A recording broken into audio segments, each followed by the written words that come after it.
Well, believe it or not, I first got involved in church. I sung in church. I was sat in front of the choir singing with my aunt. That was my first experience in entertainment.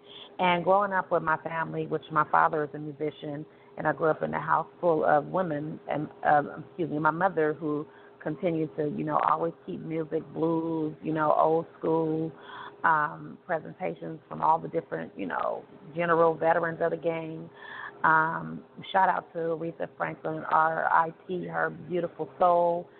She was definitely one of them, along with the OJs, the Temptations, Tyrone Taylor, B.B. King, Bobby Blue Band, and then, of course, later, sitting on the lap of my father and playing music with him.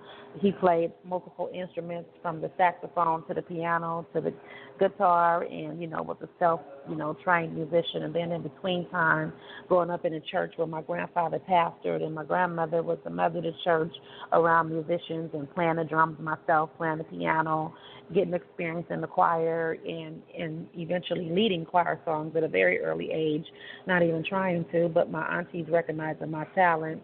That was the first, that was my first phase of music, you know what I mean? So that's where my foundation came from. And that's where I learned how to be bold in front of people.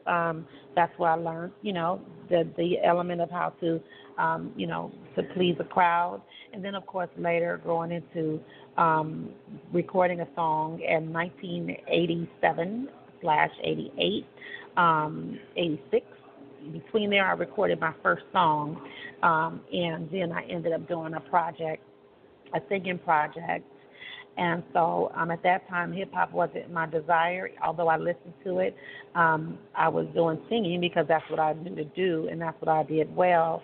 And then I ended up getting pregnant, and when I got pregnant, between the time frame as a teen, I was a teen mom, so me and my best friend had started recording. That was the first string, the singing song, and then I was with a good friend, and eventually we kind of didn't hit it off to do music.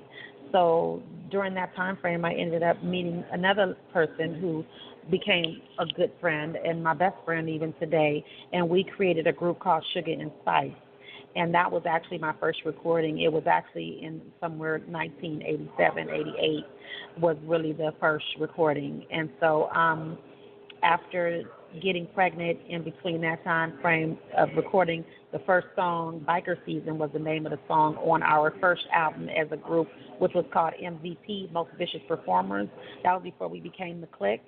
We were just a family full of a whole bunch of talent and a whole bunch of individuals in it that expressed their talent through hip-hop as well as in some cases singing, but mostly hip-hop. And so I was actually doing the hip-hop with a collaborative partner, which is now my best friend, and we were called the Sugar and Spice. And I was a part of the MVP gang.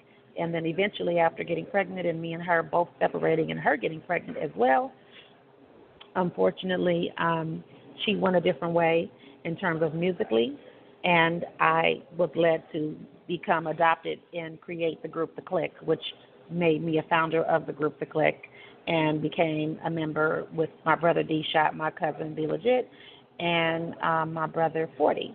And that's where the Clique started, within the where I had actually finalized the last female, the female, and took a place of someone else that was supposed to be a part of it. And that was the beginning of my hip-hop career. I bet they did. Now, did you put out the Sugar and Spice? Did you put that on a cassette and wax? Yeah, it was on wax, actually. Yep, that's exactly how it was. It was actually on wax and tape. Oh, that's got to be worth money. That's got to be a collector's item, I imagine, right now. Are there any of those floating around out there still? You know what? Yes, and it's very underrated. I'm just learning that everyone's asking for the original stuff. So I didn't even know people appreciated that kind of stuff. And so I'm telling my mama, get this stuff out of storage and give me this stuff, because we just kind of threw it to the side. And because, we made so many songs through the years and so many other projects, it was like we really took, I think it was taken for granted. So now we're pulling them all out the hat. Because they're all asking for them. People definitely be after that. But here you go.